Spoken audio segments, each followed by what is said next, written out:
Doctor advocate Shahjahan সাহেবকে বরণ করে নিলেন আমাদের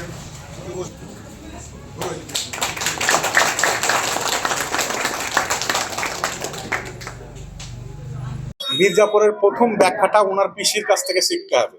ওনার পিসি প্রথম মির্জাপুরি করেছিলেন তার সঙ্গে কংগ্রেসের ঘর ভেঙে সে নতুন দল তৈরি করেছিলেন 98 সালে। এটা সকলের জানা, ঠিক আছে। তাহলে প্রথম গদ্দার, প্রথম মির্জাপুর হলেন ওনার পিসি। দ্বিতীয় মির্জাপুরি করেছিলেন উনি বিজেপির সঙ্গে, বিজেপির ঘর ভেঙে তিনি আবার তাদের সঙ্গে জোটও করেছিলেন। পরবর্তীতে তাদেরকে কিভাবে জল নাকানি চোবানি খাইয়েছিলেন সেটা তারা জানে। তাই কারণে মির্জাপুর কাউকে বলার আগে তার পিসির দিকে আঙুলটা তুলতে হবে। সামনে নির্বাচন কিভাবে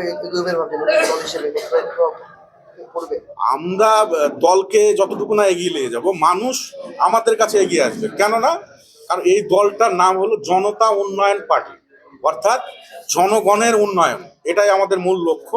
এবং আমাদের দলের যিনি মূল কাণ্ডারি তিনি হলেন হুমায়ুন কবির, যাকে সারা বিশ্বে আর নতুনভাবে পরিচয় করানোর কিছু নাই। তিনি আমাদের একমাত্র ব্র্যান্ড অ্যাম্বাসেডর এবং তার পরিচয় আমরা গঠন করেছি নতুন দল।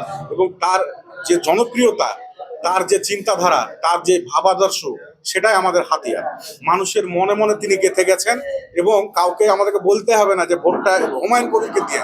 মানুষ নিজের জন্য, নিজের বাঁচার জন্য, নিজের পরিচয়টাকে ধরে রাখার জন্য, তিনি একজন মুসলিম, তিনি একজন ভারতীয়, নিজের পরিচয়কে রক্ষা করার জন্য হুমায়ুনকে জেতাতে হবে। হুমায়ুনের প্রত্যেকটা প্রার্থীকে জেতাতে হবে। না হলে বিধানসভায় যদি আওয়াজ না তুলতে পারেন আপনাদের পরিচয় হারাবেন আপনি। সামনে যে এশায়রা নামে ডি ভোটার করে আপনাদেরকে চক্রান্ত করে ভোটার লিস্ট থেকে বাদ দিয়ে আপনার নাগরিকত্ব হারানো, আপনার পরিচয়কে হারানোর যে চক্রান্ত হচ্ছে, সেই চক্রান্তের একমাত্র মোকাবিলার পথ হলো হুমায়ুন কবির সাহেবের যতগুলো প্রার্থী আছে তাকে প্রত্যেকটা জায়গায় জেতাতে হবে। যতগুলো প্রার্থী আছে সেখানে যদি কলা গাছও দাঁড় করায় সেখানে আপনাকে জেতাতে হবে। এটা সাধারণ মানুষ হিসাবে আপনাদের এই দায়িত্বটুকু আপনাদের অর্পণ করা হয়েছে আপনাদের।